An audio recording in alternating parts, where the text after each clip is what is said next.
Baie welkom by Versteekte Juwele. Een oor in, ander oor uit. So het ons dit seker al almal ervaar. Voordat Jezus sy laaste reis na Jerusalem toe aangepak het, die pad na sy lyding toe, het hy vir sy disippels by herhaling vertel van die lyding wat vir hom voorlê.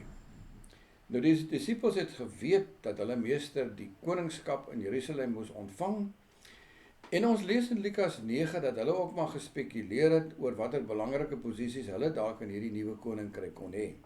Dalk grappenderwys.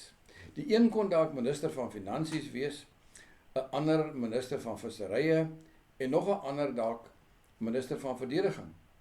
En Jezus het hierdie gesprek gehoor oor wie die belangrikste sou wees. So gou het die disippels vergeet van die pad waarop hulle ook was. Die lydenspad, die pad van selfprysgawe en diensbaarheid. Toe hulle by die huis in Kapernaum kom, het Jezus 'n kindjie nader getrek, dalk een van die disippels se kleingoed, so van voorskoolse ouderdom. In plaas daarvan om belangrik te wees vir mense, is dit belangrik om die waarde van kleinkindertjies raak te sien. Sulke kleinkindertjies is nie behep met belangrikheid nie.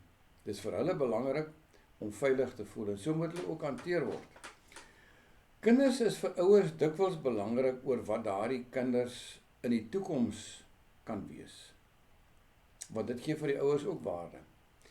Maar Jezus lê hierdie klem, anders as in die res van die samelewing van destyds, lê hy die klem op die waarde van kind wees self, nie die kinders se toekoms nie.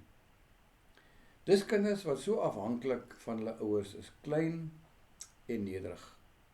En dit is waar die waarde van klein kindertjies vir ons moet lê. So is klein kindertjies ook van waarde en 'n voorbeeld vir ouer mense. Dit wys maar hoe nietig ons ook is. So afhanklik van God self.